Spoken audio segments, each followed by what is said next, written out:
Mon seul souci, c'est vous. Mon seul combat, c'est pour vous. Notre seule bataille, c'est pour la France. Voilà, vous venez d'écouter l'allocution très attendue d'Emmanuel Macron. Il est 20h13 en direct sur RT France. Nous sommes sur ce plateau avec Étienne Chouard, enseignant en économie et droit. Bonsoir, merci d'être avec nous. Étienne Chouard, votre première impression après cette allocution de 12 minutes sans rentrer dans les détails? L'élection donne le pouvoir aux meilleurs menteurs. Donc on a affaire à des professionnels. Les meilleurs, les champions du mensonge. Le gars qui te dit à la fin, mon seul souci c'est vous, alors qu'il vient de nous voler, de nous piller, de détruire le droit du travail, de détruire la sécurité sociale. Quand il dit les heures supplémentaires, avec un air grave. De détruire la sécurité sociale? Détruire la sécurité sociale, quand il supprime les cotisations sociales. Quand il supprime les cotisations sociales, c'est le fondement de la sécurité sociale. Quand il dit, vous allez gagner plus d'argent parce qu'on va vous supprimer les charges. Mais ce n'est pas des charges, c'est des cotisations sociales. Des cotisations sociales, c'est du salaire différé, mais du salaire. C'est comme s'il disait, je vais baisser vos salaires. Il ne le dit pas parce que c'est un menteur professionnel.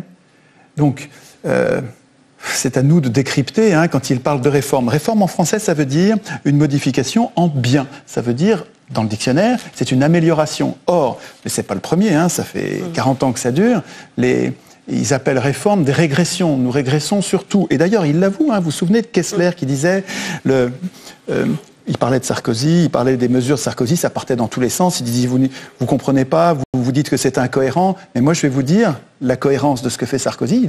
C'était l'ancien patron du MEDEF, et il disait, donc il l'avouait, il dit, je vais vous donner la cohérence c'est de détruire tout ce qui a été institué lors du Conseil national de la résistance, donc la sécurité sociale notamment. Donc le plan, c'est ça, c'est de faire de la sécurité sociale un centre de profit comme aux États-Unis. C'est juste révoltant, et ce gars-là vient nous dire « mon seul souci c'est vous » alors qu'il nous pille. Alors, il y a quand même eu quelques mesures, on va un petit peu les détailler ensemble. On nous avait annoncé, Muriel Pénicaud, la ministre du Travail, s'était farouchement opposée à l'augmentation du SMIC, en pensant que ça détruirait effectivement le travail et ça supprimerait des emplois.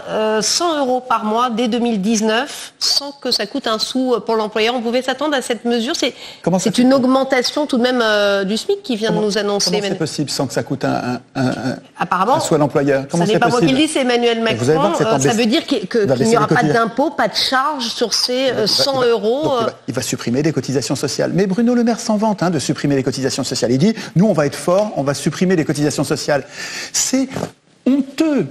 Ce faisant, il affame les hôpitaux, il détruit notre protection sociale. C'est Étienne Chouard, je vous arrête quelques secondes, place au direct. Étienne Chouard n'a pas l'air du tout d'accord avec vous quand vous dites que le mouvement est en train de s'essouffler. Étienne Chouard?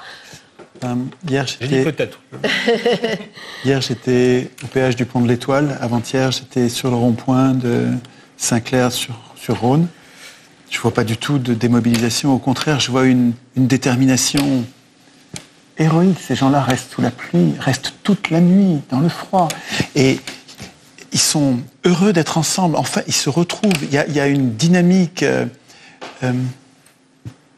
sociale, une dynamique une communion sur les ronds-points, parce que ces gens-là ont beaucoup de mal à vivre. Ils vivent avec des salaires. Une vieille dame qui me disait qu'elle avait 250 € de retraite. Ces gens-là sont au bout du rouleau. Et ils sont très déterminés. Ils disent qu'ils ils passent Noël. Justement, sur la retraite, pour les retraités de moins de 2 000 € par mois, qui gagnent moins de 2 000 € par mois, annulation de la hausse du CSG, c'est trop mince. Mais bien sûr, enfin quand même. Elle a 250 € par mois. Qu'est-ce que ça va changer? Rien du tout. Vous attendiez à quoi? Mais il faudrait. Mais vous avez vu ce qu'ils demandent? Qu'est-ce qu'ils demandent, les Gilets jaunes? Ils demandent 1 200 de retraite minimum pour tout le monde. Vous êtes retraité, on ne peut pas vivre avec moins, sans vivre indignement, alors il nous faut ça minimum. Ils ont travaillé toute leur vie, et puis même parce qu'ils sont vivants, le fait d'être vivant. Pendant ce temps, vous avez Carlos Ghosn qui gagne 16 millions par an et qui ne paye pas d'impôts. Pour l'instant, Carlos Ghosn est un petit peu interrompu, si j'ose dire, dans sa carrière, et il ne les gagne plus. Et vous avez entendu les derniers développements pour Carlos Ghosn, il reste en prison. Il s'est fait attraper par les Japonais, parce qu'il était protégé par le verrou de Bercy, par les Français. Vous savez ce que c'est que le verrou de Bercy? C'est une règle incroyable, scandaleuse, qui permet aux plus riches du pays de ne pas passer par la case justice quand ils sont soupçonnés de fraude. Ça passe par le ministre, et le ministre peut verrouiller, c'est-à-dire peut empêcher le dossier d'aller devant les juges. C'est-à-dire qu'en fait, les riches qui ont participé à l'élection de Macron, qui ont payé des fortunes, c'est un investissement formidable, parce que le retour sur investissement, on paye des millions, on gagne des milliards. Ces gens-là sont à l'abri. Les Gilets jaunes en ce moment, vous l'avez vu dans leurs revendications, il y avait le référendum d'initiative populaire. C'est quelque chose d'historique, ça.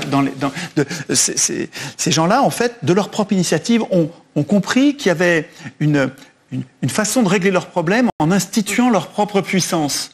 C'est tout à fait nouveau, ça. On va aller en voir justement un gilet jaune. Pardonnez-moi, Étienne Chouard, on retrouvera évidemment dans votre analyse, mais on va aller en direct.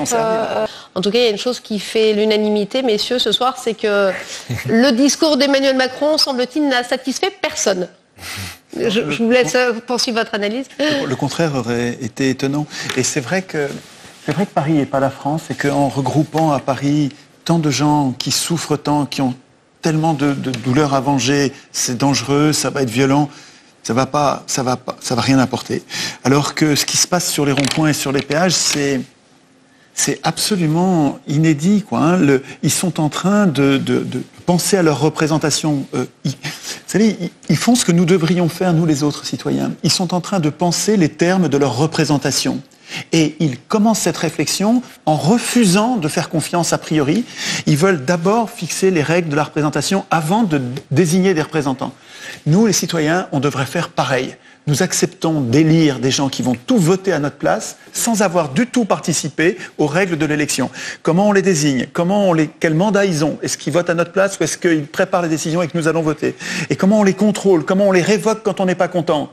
Jamais nous n'avons, nous les autres que les Gilets jaunes, nous n'avons décidé. Et les Gilets jaunes nous font la leçon là. Ils nous montrent qu'ils sont en train de prendre le problème au début, c'est-à-dire régler les procédures de représentation avant de désigner leur représentant. Ça fait 200 ans presque que c'est comme ça. Oui, mais ça s'est fait sans nous. Mais ça s'est absolument fait sans nous. Est-ce que vous avez, vous, participé à un processus constituant depuis que vous êtes né? Est-ce que vous avez participé à l'écriture d'une loi ou au contrôle d'un... Non, mais ça fait des années et des années et des années. Et manifestement, ça ne fonctionne pas, non, effectivement. Ça donne le capitalisme dans lequel les riches contrôlent les élus en finançant leur campagne électorale et en se faisant ensuite renvoyer l'ascenseur. Est-ce que, Étienne Chouard, vous pensez à un pays dans lequel nous avons ce type de représentativité que vous appelez de vos voeux? Non, c'est pour ça que ce qui se passe chez Gilets jaunes, c'est révolutionnaire. Le fait qu'ils, au lieu de réclamer seulement des baisses d'impôts, plus de salaires, l'arrêt de la destruction des services publics, au lieu de s'en tenir aux conséquences de leur impuissance politique, ils commencent à penser aux causes de leur impuissance politique. Et ils sont en train, quand ils parlent de référendum d'initiative populaire, ils sont en train de s'approprier un outil que jamais les élus ne leur donneront. Et ils sont en train d'écrire les règles qui vont permettre de changer les choses beaucoup plus durablement que ce que ça n'a jamais été le cas. Les premiers mots ont été pour condamner les violences, quand les violences se déchaînent, les libertés cessent. Je ne sais pas si on peut écouter justement un extrait de cette première partie de discours. On peut écouter Emmanuel Macron donc sur cette partie sur les violences. Et un enchaînement de violences inadmissibles. Et je veux vous le dire d'emblée. Ces violences ne bénéficieront d'aucune indulgence. Oui, Étienne Chouard, je vous sens énervé. C'est quand même tellement injuste de parler de la violence qu'on voit dans les rues sans parler de la violence qui a déclenché cette violence est seconde. On dirait le violeur qui se plaint de la violence de la victime qui se défend. Mais c'était important tout de même de rappeler alors d'Étienne Chouard. Il y a eu quand même des images violentes aussi. Je pense que c'est à cela que Emmanuel Macron pensait. Mais c'est injuste, c'est hypocrite, c'est malhonnête de n'envisager cette violence comme si elle était isolée, comme si elle venait pas de quelque part. Je répète, c'est le violeur. Ce gars-là est en train de supprimer les cotisations sociales, il est en train de ruiner la sécurité sociale. Donc c'est une violence inouïe. Il faut voir comment les malades sont maltraités Il est en train de goinfrer les riches en leur donnant 40 milliards de CICE à fonds perdus. Et en même temps, il pille ses victimes pauvres. Donc il crée une injustice sociale qui est une terrible violence Et devant les violences qui sont la réaction à cette première violence, il joue les vierges effarouchées comme s'il n'accepterait jamais la violence. Et je rappelle au passage qu'il vend des armes au pays qui bombarde le Yémen c'est une violence quand même inouïe dont il ne parle pas. Il a horreur de la violence, mais qu'il arrête de vendre des armes à l'Arabie Saoudite. C'est complètement hypocrite, quoi. Alexandre Devecchio, en réaction c'était pas forcément toujours les gilets jaunes. Voilà, mais la violence n'était pas forcément. Non, mais il a eu des mots pour les forces de l'ordre aussi. Je suis en désaccord. Désindexer les retraites, c'est pas une violence. Laissez aussi s'exprimer, Alexandre Devecchio. Je suis en désaccord avec vous, il y avait quand même malgré tout une violence qui n'était pas celle des Gilets jaunes, mais qui était gratuite et sans objet. Quand les mecs de banlieue déferlent sur Paris le soir pour détruire les magasins, piller, etc., c'est une violence qu'on ne peut pas tolérer dans un État régalien. Et je pense d'ailleurs que les Gilets jaunes attendent de la protection de l'État, de la protection sociale, mais aussi que les règles soient respectées par tous. Donc voilà, moi je trouve qu'il était dans son rôle. C'est vrai qu'il ne parlait pas des Gilets jaunes.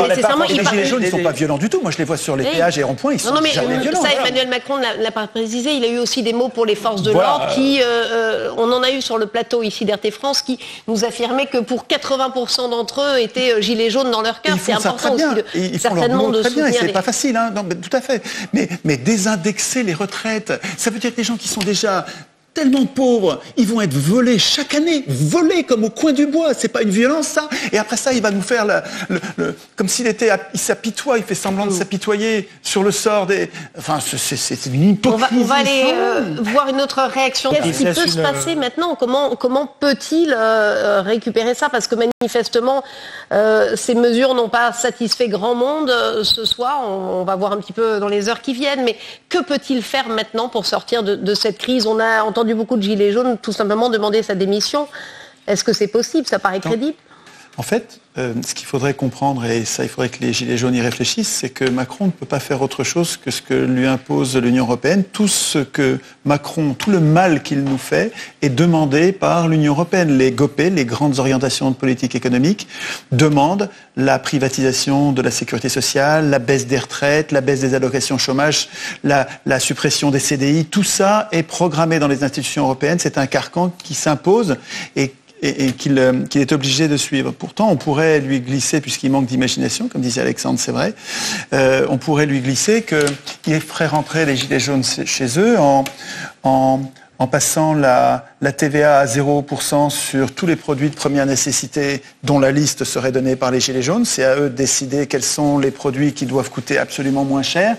Et puis, en leur donnant la puissance politique durable qui viendrait du référendum d'initiative populaire et que lui n'écrirait pas, mais qui serait écrite par eux-mêmes en leur disant « Écoutez, écrivez les règles du référendum d'initiative populaire en toute matière, qui vous permettra d'obtenir chacun des 40 points que vous avez mis. Vous savez que les Gilets jaunes ont mis une quarantaine de points remarquables, hein, des revendications législatives, mais qu'ils pourront obtenir par référendum d'initiative populaire.